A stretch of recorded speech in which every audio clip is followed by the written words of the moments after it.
Welcome to the Empowered Living Zone, where you can create the life you crave. With me, Dr. A, as a psychologist for over 30 years, a transformational life coach, and an expert in self-empowerment, my life's work has been inspired by the beautifully powerful resilience of the human spirit. We will share stories and successes of people who have not only overcome personal adversity, but have used their traumas and hardships courageously as a springboard into greatness. Create positive transformational shifts on your way to achieving phenomenal success. Get ready to level up as you move beyond the challenging terrain of your life's journey into the empowered living zone. Ignited by spirit, fueled by purpose, and guided by vision, the Empowered Living Zone show starts now. Welcome to the Empowered Living Zone, where we explore self-empowerment, personal growth, and the journey to becoming our best selves. I'm Dr. A, your host. Today, we'll be talking with Kim Gross. Kim Gross is the host of the popular podcast, Masks Off for People Pleasers and Perfectionists. And she is the founder and creator of the 5-Step Power Pathway program, where Kim helps people pleasers and perfectionists discover who they are behind the masks they wear by undoing people-pleasing and perfectionism patterns, stopping living for others and shifting their mindset and having the courage to create the life they desire. I'm thrilled to have you here today, Kim. Welcome. Thank you so much for having me. I'm excited. Good. Well, you know what I'd like to do, Kim, is I'd love to start with a little bit about you. You know, everybody knows this about me. I love stories. We all love stories, right? And I love stories in particular where people have taken their adversity. They've taken hard things, hardships in their lives, and they've actually used this adversity in some kind of way. You know, the metaphor that I use is, adversity as a springboard into greatness. And I would love to hear this story about you. Absolutely. Well, I outline everything in my new book, as you know, Free to Be. My entire book is my memoir, and it outlines all of the adversity. So essentially, I have worn the people pleaser and perfectionist mask for a long time.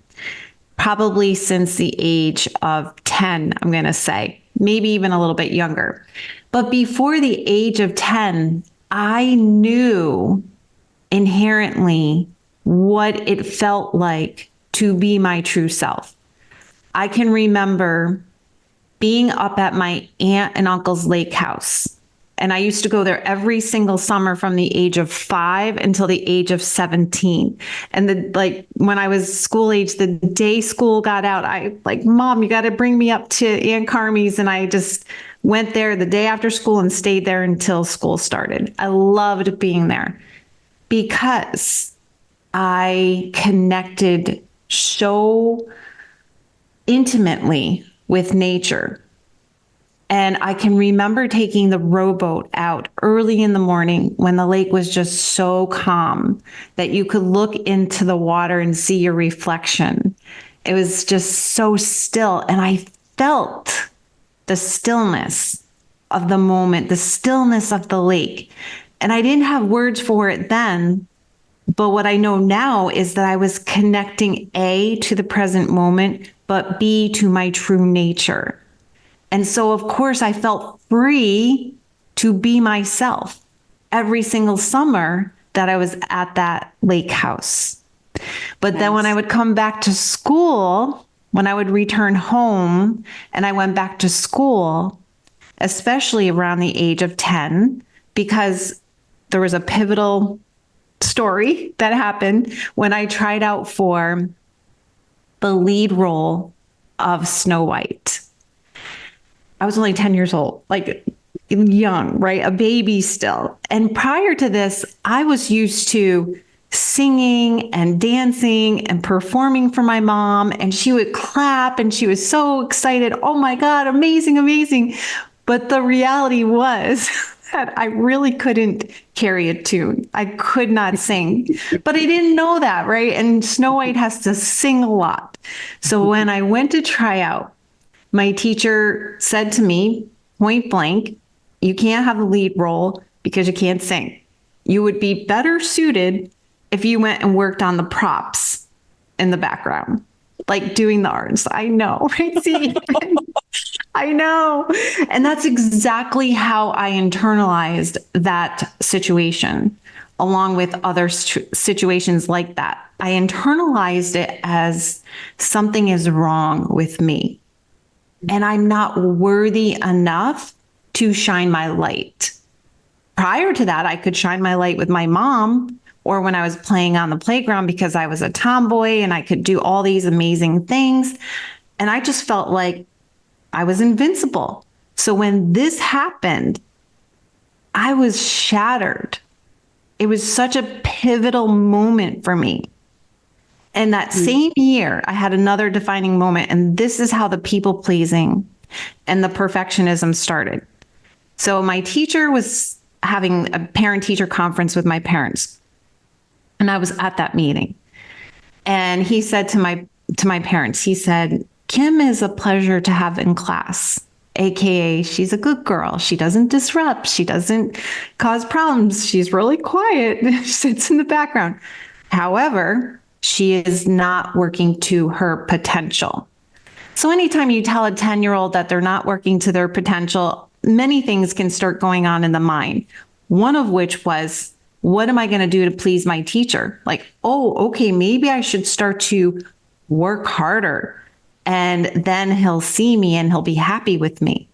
And that's exactly what I did. Is I started to work harder.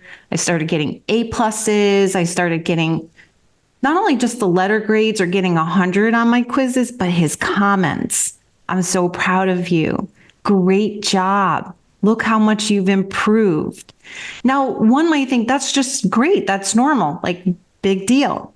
But again, I internalized this as this is what I needed to do in order to get external validation. If I did this and I got that validation, then I could just feel so wonderful about myself. Because the truth was, unless I was in nature and felt connected to my true self, I didn't feel good about myself. And that was because of my childhood, my upbringing. So when he gave me all that validation, it was like, ding, ding, ding, ding, this is what I need to do. And that is really the point at which I started to please, perfect, and perform. And that went on for years because I didn't know what I didn't know until I knew better than I did better. Wow. You know, I hadn't heard this full story. You had shared parts of this story with me before, Kim. And something that I was struck by as you shared this is, you know, your podcast is called Masks Off. And I didn't realize that your first experience was in theater. I know you were only 10 and it's small stuff, but yes, nonetheless, it was in theater. And you think about, yes, you wear masks, you know, you're playing roles, right? You're playing roles.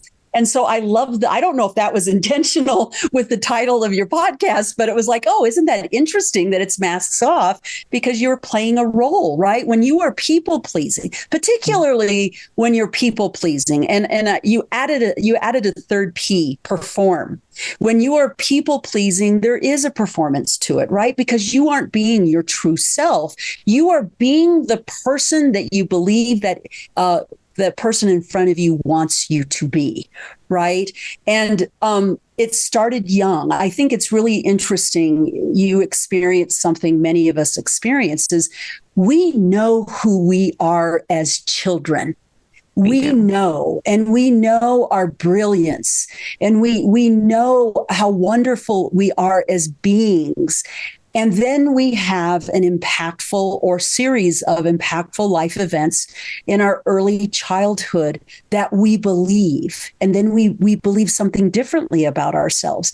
And so, what I hear you say with these impactful events is that you learned from others that who you were as you were was not enough. You were not worthy enough. You were not good enough. And so the way that you dealt with that was by being perfect, trying to be perfect, trying to be what everybody else wanted you to be. Wow, that is profound. And I'm curious, what was the cost to you for performing and being a people pleaser and going for perfection? What have been the costs in your life? So many things. So many things. Oh, where do I even begin? Okay, so even as a teenager, as an adolescent with guys, other guys, boys, I became sexually active at a young age because I couldn't say no. And because I also felt like if a guy showed me even just the slightest of interest or attention, again, that was the same thing as me getting an A on a paper. It was that same kind of external validation. If they looked my way, then in my young mind, I felt like, oh, maybe they loved me or really cared about me. I never for a moment thought to myself, they just want a piece of ass. You know what I mean? I didn't think that. So that cost me a lot to forfeit myself, to abandon myself, because I really didn't want to do any of those things. So that was huge right there in of itself, because that impacted my self-esteem greatly. Then just having anxiety, suffering from depression, overeating, compulsive overeating to deal with, I used food to numb the pain that I felt from cutting off from myself. Again, abandoning myself to please someone else, to live according to someone else's expectations. And then when I was 33, I was 35, sorry, was diagnosed with an autoimmune condition, which I believe in part is attributed to the people pleasing and the perfectionism. So much stress and overwhelm from having to be a perfectionist. I mean, I can remember coming home in high school after going to school all day, going to soccer practice for 2 hours, 3 nights a week, going to marching band practice right after, coming home at 10 o'clock to have to do homework, and just throwing myself on the kitchen floor in a puddle of tears. I was so overwhelmed, so stressed out, because it's just too much pressure for anyone to have to maintain that level of expectation. Right, right. And the perfectionism, it makes a lot of sense because we're striving. And by the way, full disclosure here, Kim, I will often joke about this, and at the same time, it's very painful. I am a recovering perfectionist as well. And so I absolutely understand personally the torture. And I've actually used those words with people that know me well and know me closely. It is torture, because you are never enough. It is never good enough because the bar is impossible. So I understand completely the connection between your body giving out and striving for perfection, right? I'm curious about, you said something that really got my attention, and I want the listeners to really hear this. I think this is so critical. You had mentioned that when you started pleasing others and doing whatever you thought that they wanted you to do so that they would like you and you would feel valued and worthy, you said, I abandoned myself. And I'm curious about what that connection is. Like, I'm curious if you see the connection between abandoning yourself and the autoimmune disease. Oh, 100%, because autoimmune conditions often can be the body is turning on itself, right? So you're turning on oneself. Yes. And so every time that I made a choice or made a decision to do something for my kids or my mom or my dad when they were alive, or my husband or this friend or that friend, and if I was tired or I just didn't even want to do it, every time I made that choice or that decision, when I knew in my body it was a no, and I said yes anyway, that is me abandoning my true self. And every time that I made that decision to turn on myself, and even when I was sick with the Sjogren's, when I was sick and I knew I needed to rest or lay down on the couch or pace myself or say no to an extra engagement, I didn't. I still said yes, even though I knew it was going to land me on the couch or it would land me in a flare up. So there's me betraying myself. So my body's like screaming like, pay attention, Kim, like wake up. You need to take care of this body. And to this day, if I'm 100% honest with you and your listeners, to this day, I still am working through the challenge of where I feel like my body has betrayed me, where I know really my body is just speaking to me to wake up and take care of it. But I still have this relationship that I'm trying to work through with my body. And therefore, the flare-ups still happen at times. Absolutely. And I would imagine with the work that you've done and the self-awareness that you have is that when you get a flare-up, I wonder if you ask yourself, okay, what have I done to turn against myself? Well, 100%. And just like I just finished writing the book. It was 9 months. And literally 9 months is how long you carry a baby, right? And I birthed this book in 9 months. But it felt like, there were so many times and days where I spent so many hours on the laptop, just working, and pushing myself beyond my threshold, beyond the max.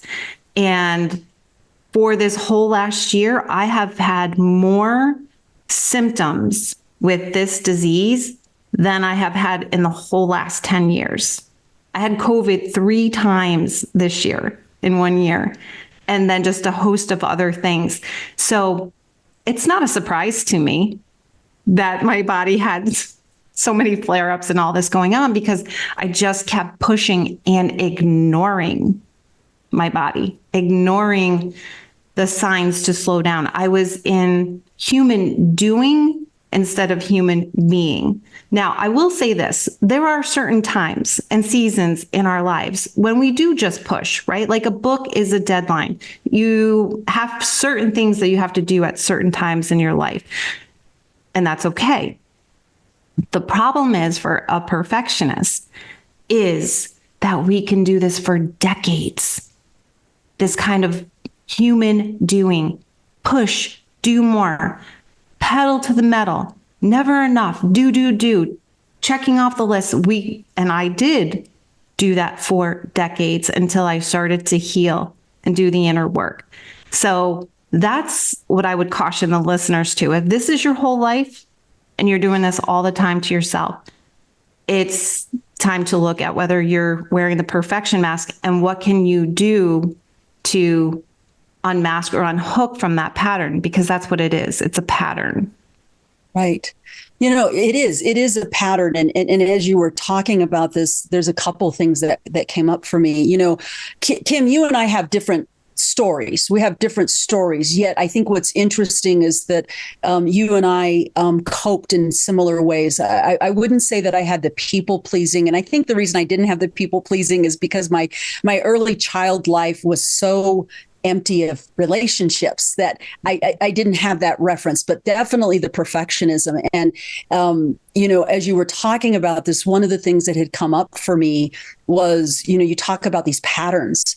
And as you were speaking, something that happened for me as you were speaking, it was like, and again, I don't want to minimize addiction. I know addiction is a horrible, horrible experience.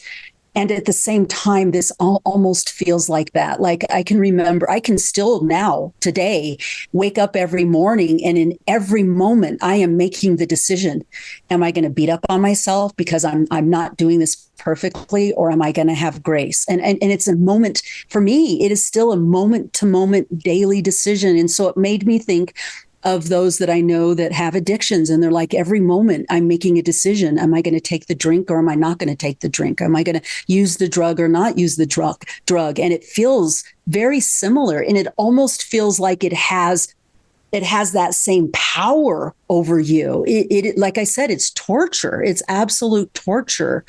And so I absolutely get it. And I think what's really important about what you're sharing, and we're going to get into the other part of this, what's important is you recognized at some point, and it sounds like it took the autoimmune disease for you to go, okay, wait a minute.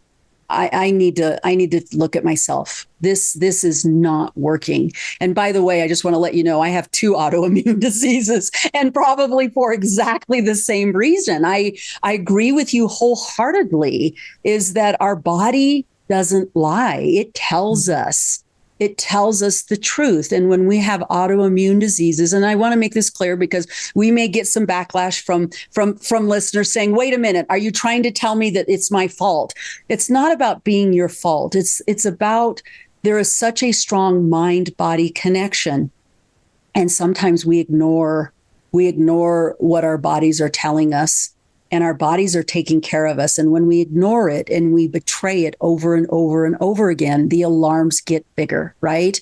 And so autoimmune diseases are big alarms. Absolutely. Right? And I love that you brought that point up, because I used to think that, is this my fault? And at the end of the day, there are other factors that are involved with having an autoimmune. One is genetics. I had family history of 3 cousins on my mom's side, all who had lupus, juvenile diabetes on my dad's side. So there's genetics, then there's the environment, and oftentimes viruses can play a part in autoimmune diseases. So some of the research that I've studied is that a lot of Sjogren's patients had mono or Epstein-Barr. So that can be a correlation. So yes, 100%, there are these other factors. But when you add in the emotional and mental, the mind and the patterns, it just ripens the conditions for it manifesting, right? If I didn't have all of these patterns and all of those, the people-pleasing perfectionism, the childhood stuff, maybe the Sjogren's may have laid dormant inside of me. Yes, the genetic component was there, but it might have stayed dormant. Who knows? I'm just saying that what made it so ripe was the fact that I was a people pleaser, and the fact that I was a perfectionist, and I had all of this emotional, spiritual, and mental discord going on within me. I had to heal. I had to heal my childhood wounds, had to heal the patterns, and come into balance. And I've come into balance, and now the body is just kind of taking a little while of catching up. And it will, because my understanding is that the body is more dense. And so it may take longer for the emotions in the body to heal and work themselves out. Mentally, spiritually, emotionally, I'm not saying I'm perfect, but I've had a monumental shift and transformation in my life. And now the body will come along. Great. And I'm excited to hear about the transformation. So what we're going to do first, we're going to take a quick break, Kim. And when we get back, I would actually love to talk about not only your transformation, but what is it about what you've gone through that has translated into your life's work so that you're able to share with others the gifts that have come from your own healing journey. So we'll take a quick break. We'll be right back, and we'll talk about that when we get back.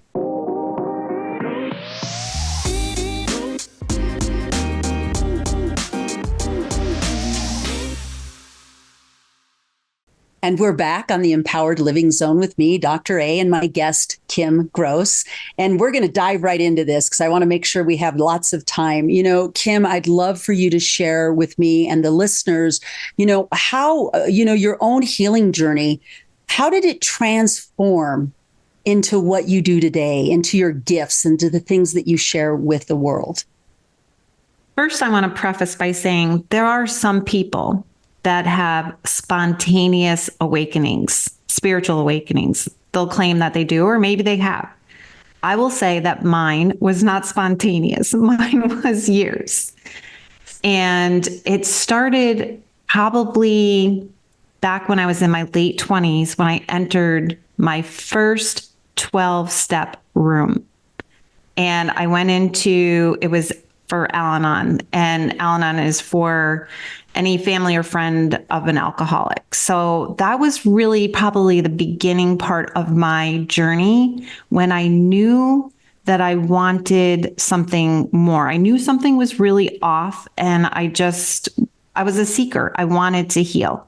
And that was the beginning. And then I went to 12-step meetings. I read books. I went to a therapist. What I basically was doing during all these years that I now realize in hindsight is that I was trying to move away from pain and toward pleasure.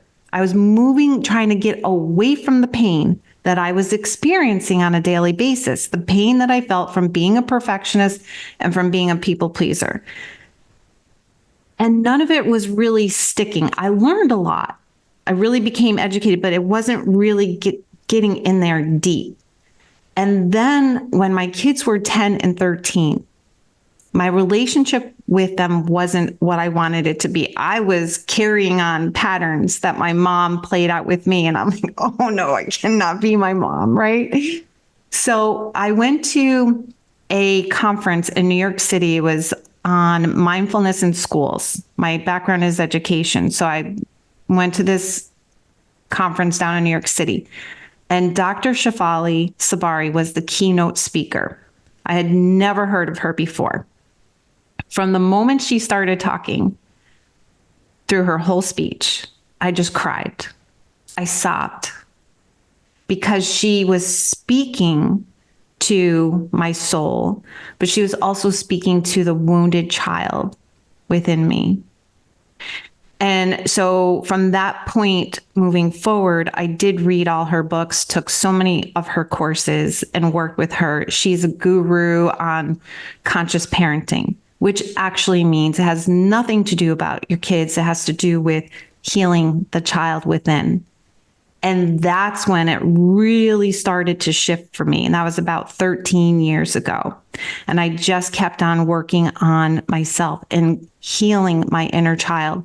Every time that I was triggered by my kids, every time I was triggered by my mom, by my husband, or anything, I started to learn that the journey or the pathway is to go in.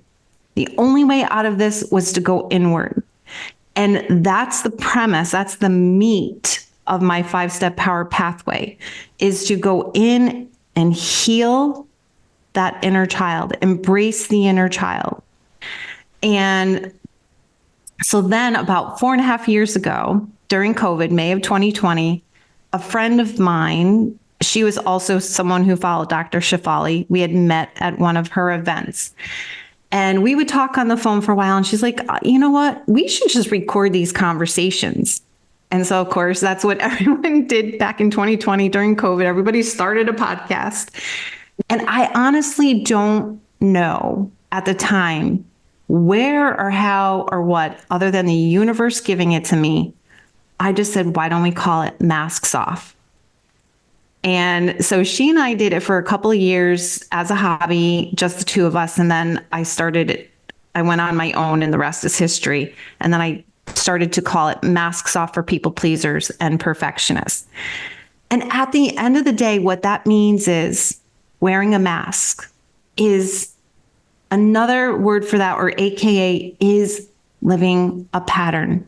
Our masks are our patterns. Right? So if I'm wearing a people-pleasing mask, or I'm wearing a perfection mask, or a rescuer, or a caretaker, These are patterns that we are living out.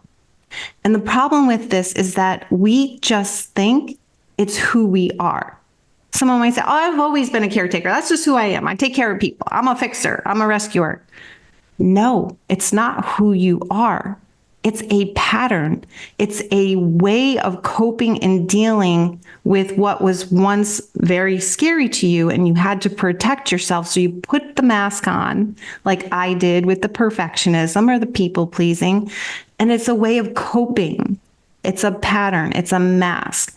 And the problem is that when we're wearing masks, we're not showing up as our true selves. Even if I'm wearing the mask of performing, I'm trying to be the straight A student or the athlete, or I'm the stay-at-home mom that has nice cars and a fancy house, or whatever it is that we're trying to do. We're trying to show the world that we're someone who we're not because we're afraid of being our true selves. Because we have learned at some point, on some level, that if we show up as our true selves, it's going to burn. I'm going to get burned, like putting your hand on the stove. And we don't want that rejection. We don't want that abandonment. That's what we're afraid of. At the core of it, we're afraid of being rejected or abandoned. So I better not be myself. Let me just be who I think you want me to be, or who the world thinks I should be. And so then we carry out these patterns that are our masks. And as I outline in my book, we end up living patterns and not a life. And that's what my mission is to help people to take off their masks so they can live a life, not live out patterns, live a freaking life. That is profound, Kim. So it's not just about, when you were using the metaphor of the masks off, as you're speaking, I'm thinking, okay, well, what are you hiding? And what you're hiding is who you really are. Who you really are. And full body chills when you just said that. I just got goosebumps. No. I did. I just got goosebumps. But not only that, holy cow, what you just said, that when we don't take our masks off, when we don't have the courage to take our masks off, basically what we're doing is we're living patterns rather than a life. Oh, yes. My goodness. Now imagine going to the end of your life and looking back. If you're on your deathbed and you're looking back on your life and you're like, oh, shoot. If you realize that I just lived out patterns, I didn't live my life fully. I didn't show up as my true self. My family, my loved ones never got to see who I truly am. In fact, I do tell in my book, I write about, for the longest time as a people pleaser, I could be at a family function, at a party with all kinds of people around me and feel so utterly lonely because I was drifting in the background, letting other people carry on the conversation for fear of speaking up and saying the wrong thing. Or what if I share something and they don't really care what I'm saying because I don't have anything of value to say. So I should just sit here and be quiet and camouflage myself and drift into the background. Or furthermore, as a people pleaser, I don't want all the attention and focus on me. So I'll just keep asking you tons of questions.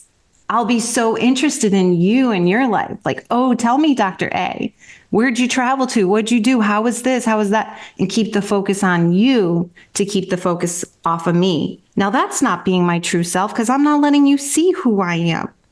I'm not telling you what I think, what I feel, what I believe. I'm not telling you what's in my heart.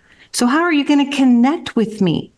Then you asked me early on in the conversation, what are some of the aftermath, the effects of carrying out these patterns? Think about how lonely that is. And one feels when you can't share your heart with another because you're afraid of being rejected or have the person be mad at you or angry. And that's what my mom would do to me as a little child. And that's why I developed that coping mechanism, because my mom would say to me at different times when I was just being me, how dare you say that? I can't even believe you would say such a thing. What is wrong with you? That's my mom saying that to me. So now, like, if she's going to feel that way and say that to me, I sure as heck am not going to let other people into my inner world. So I'm just going to wear a mask and be who I think they want me to be. That's so lonely. And that's a great point that I'm not sure people would make that connection that just off on their own, and that is it makes so much sense that even Brené Brown talks about this, and I love Brené Brown. Me too. She has some wonderful things to say. One of the things that she says is that in order for us to really experience true connection, we need to be vulnerable. We need to show ourselves and have the courage to show our authentic selves. And so when we wear masks and we don't show our authentic selves, then we don't experience connection, whether that's connection with another human or animal, or connection to ourselves. So that loneliness is as much as a disconnection from ourselves as it is for others. It's so funny that you brought that up. I tell you, you're making my job easy because that's going to be one of my next, I've got a podcast actually scheduled about loneliness. And, this would be a really important thing to bring up is what is loneliness and what causes loneliness. And I'd be curious to know how much of it is about wearing masks and being in these patterns and not really expressing who we really are and allowing others to see it, right? Yeah. And not only that, but okay, I'm not showing my true self to others, but the more I do that, the more that I ingrain that pattern of putting on the mask with others, I now start to kind of believe that a little bit. And so therefore, I'm really not even being my true self with myself. Mm-hmm. And does that make sense? Perfect sense.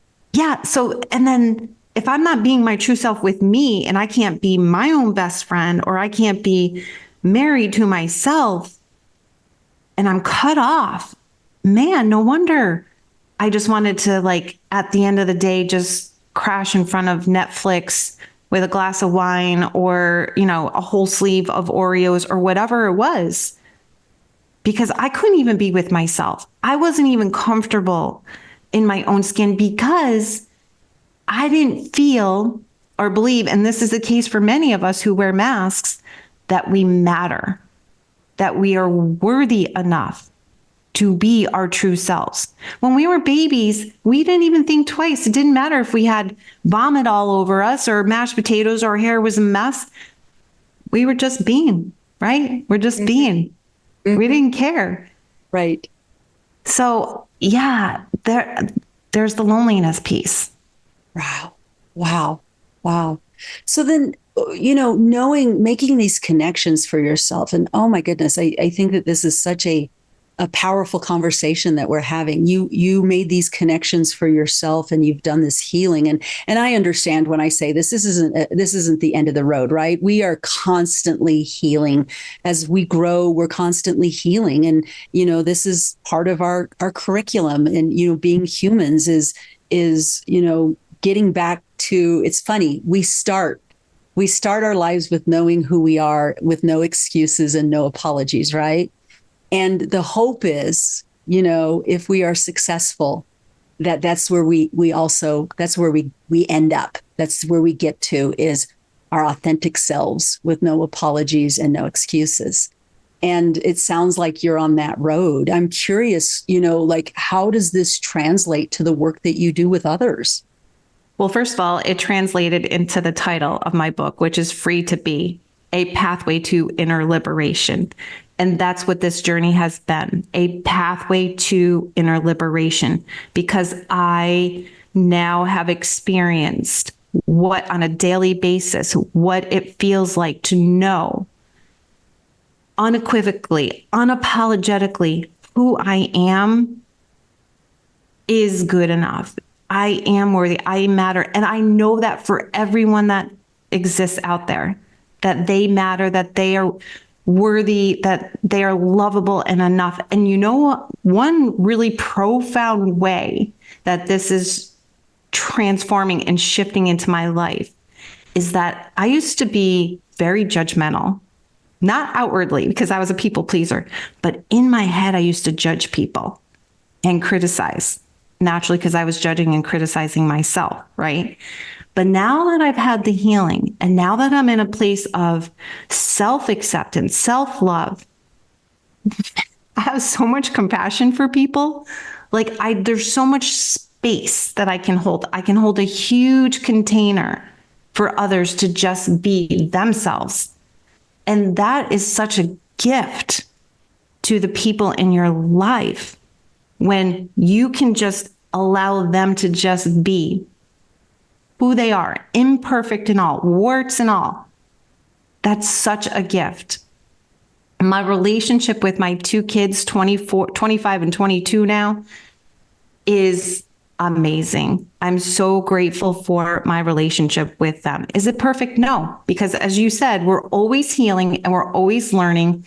And I can still find myself go into the pattern of wanting to rescue and fix for them. The difference is either A, they'll call me out, Mom, stay in your lane, or Mom, there you go, take your mask off, Mom. This is what they'll say to me. Darn it. Right?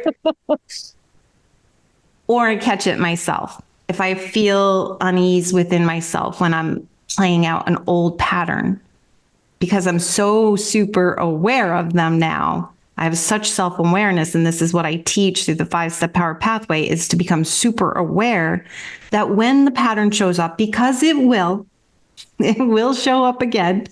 Life has a way of teaching us over and over. It's like, okay, there it is. I quickly catch it and I can course correct. And I can go inward right away and say, all right, this is me just wanting to blah, blah, blah. I'm feeling anxious. I'm feeling worried because my daughter isn't blah, blah, blah. And that's why I want to rescue. And that's why I want to fix, because that is what I did when I was 8 years old. I wanted to rescue everyone. I wanted to save my whole family. So now I can course correct. So that is also a way of how all this work has transformed for me as well. So many jewels. Just the peace, the freedom of the transformation is beyond anything I could ever imagine. When I started on this journey, I never expected to be able to be in this place of having such freedom to just be myself. It's like this unshakable confidence that no matter what is happening in the external world, it is not going to take away from the fact that it is my birthright to know that I'm worthy and I matter. It is everyone's birthright to know and believe that you matter, no matter what. Mm-hmm. That is absolutely true. And at the same time, Kim, I know that there are probably lots of listeners that don't believe that. And, I didn't either. Right. And it's like, what, I was thinking about this weekend. I was in this intensive. It was a 3-day intensive, a conscious kind of intensive. And it was really interesting. One person we were working on the skill compassionate self-forgiveness. And I was really struck by this individual saying, well, I don't get to have that until I do. And there was this list. I need to lose weight. I need to get back into eating healthy. It was like there was this list of conditions. And as I was listening to this, I have to tell you, I had so much compassion for this person, because I was thinking, oh my goodness, you don't have to do anything to receive, compassion and love, and you don't have to do anything to prove that you deserve or you're worthy of something. And yet at the same time, for people who are struggling with that, it's like, what is it that you have for them? What could you say to them? What could be a golden nugget that they could take with them to help them understand that in the deepest parts of themselves? I get that 100% because that was not accessible. This was not accessible to me for the longest time. I used to listen to teachers and other people say the same thing, and nope, I don't feel it. I can't love myself. I can't. What I would say is this: I cannot predict or guarantee exactly when or how long it will take for it to happen. But I can promise that if you continue to do the inner work and keep at healing your childhood pain, your wounds, and you keep at it, there will be this tipping point. It's a tipping point where all of a sudden it shifts. It switches. This is what recovery is, right? If you read Melody Beattie's Language of Letting Go, she talks about this constantly, that you have to just keep on doing the work. And all of a sudden you have to keep working the program is what she says, but it's recovery, work your recovery. And then all of a sudden you look back and you're like, oh my goodness, I do feel worthy. Wow. And you see the yardstick behind you or the road behind you. So that is what I would say to give the listeners hope and inspiration to not give up. And if you're struggling to do it for yourself, if you're at a point, you're in the beginning of your journey or middle, then I invite you to ask for a therapist or a coach or someone to help guide you along the way to give you that support to keep on going. But just don't give up on yourself because you are worth it. Great advice. That's great advice. And you said something that I think is really important to highlight, and that is, we focus on, it's interesting. I don't know if this is an American cultural thing or what it is, but we're always looking for the big thing, right? The grand gestures, the big signs. And you said something that I think is really, really important. It's the small steps every single day. You're talking about doing the program, and you can look at that literally like doing a program, or you can look at it metaphorically as, am I doing the program every single day? Every moment, and I often tell my clients, progress is, and healing is in every moment. There's the opportunity in this moment. What am I going to choose? And, what's interesting, Kim, is I have this conversation with myself is, what am I going to choose in this moment? And am I going to choose, I always call it the whip cracker. Am I going to choose the whip cracker, just beating me into perfection? Or am I going to, and what does that get me? And you brought up some really important things: anxiety, depression, low self-esteem, hiding, addiction, numbing. There's so many costs to, being in these patterns. And in each and every moment, you have the choice. Am I going to do the pattern? Am I going to do that thing? Or am I going to do something, just a 5% more self-love, 5% more grace, 5% more compassion? And what happens? It's the little steps. It's the consistent step by step by step that leads us to another P, and that's progress. What is our progress? Looking back, look at where I was. I'm horrible about looking back. I'm always like, what have I not accomplished? And it's so important to look at your growth. Absolutely. That's the perfectionist in you, is always looking at the yardstick behind you, or looking at the yardstick in front of you, not behind you. Absolutely. It is about the growth. And what I just want to highlight, and I know we're almost out of time, is what you said about the steps. It's about taking action is really what started to shift it for me, is taking action in the present moment.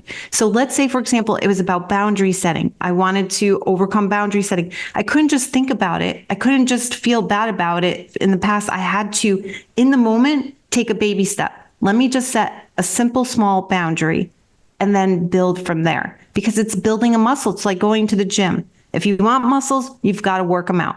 If you want to change patterns, you want to take off your masks, you have to do something. It's not going to happen out of thin air. You have to do the work a little at a time. Absolutely. Action is really important. Very. A lot of people get caught into the books. They'll read tons of self-help books, tons of books on healing, inner child workbooks. They'll read, but they won't act. And acting is so important, right? That's what makes the change is the 100%. acting, right? Yeah. That's great. You have mentioned your book several times, and I want to give you a moment to talk a little bit more about the book. I think it's coming. You're releasing it soon, right? Yes. Tell the listeners a little bit about the book and perhaps how they might find it. Okay. It's really helpful for them. Thank you. So pre-orders start on October 1st. You can pre-order. It releases on October 15th on Amazon, and you can go to my website, kimgrosscoaching.com, and it's right on, sales page is right on my website, and it's called Free to Be, a Pathway to Inner Liberation. And I share my journey, my story. I'm very, very vulnerable. I take off my mask in the biggest way to really show the reader that being vulnerable is the way to go. And not only that, but just how I healed from going from this people-pleasing and perfectionistic prison of the mind to paradise, which is having this freedom that we talked about here in this interview. So, and I share so many good stories in there, and I just can't wait for it to come out. I'm so proud of this book. Oh my gosh, I'm so excited. Well, I'm proud for you, and I can't wait for it to come out as well. I'd love to read it when it's released. Thank you. Kim, I'm going to ask an interesting question, and Sure. I know that you have touched on it in so many different ways today in our talk. And I'd like to end with this because I think it can be really powerful.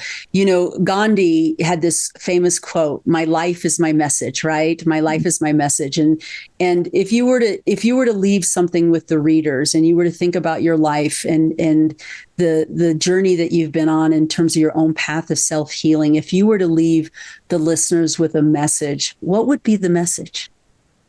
Well, my mission is masks off. That is my message. It's like, take off your mask, because as we said throughout this conversation, that if you don't take off your masks and you can't show the people that you love and care about who you really are, it's such a lonely existence, and you don't want to waste this lifetime. Dr. Phil used to say, this is not a dress rehearsal.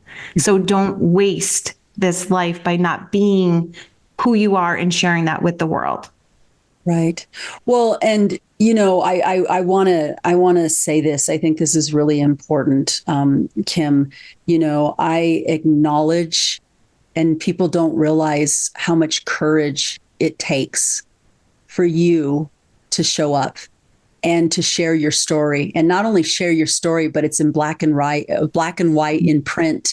And it takes a lot of courage. I mean, when you talk about vulnerability, this is vulnerability times 100,000 that you put in black and white, your story, and you are incredibly vulnerable.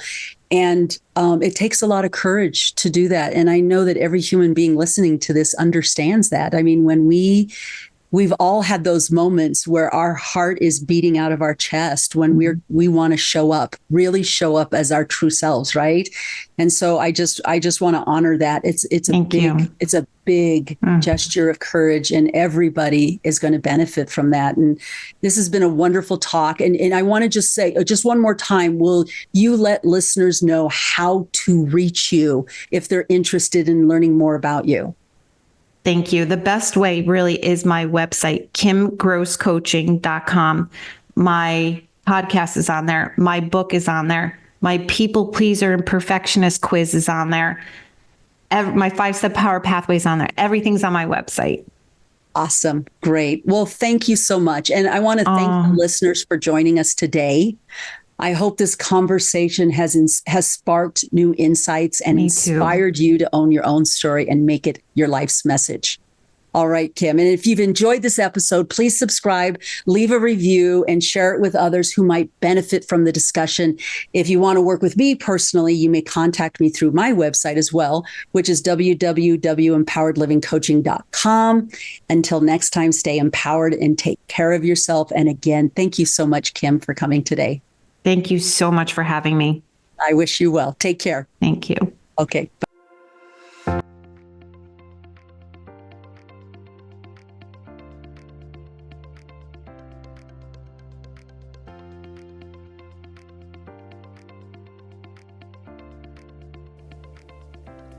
Thank you for tuning in to the Empowered Living Zone show with me, Dr. A, to create the life you crave.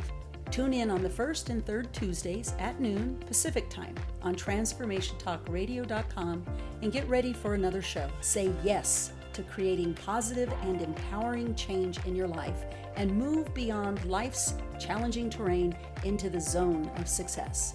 Be ignited by spirit, fueled by purpose, and guided by vision in the Empowered Living Zone.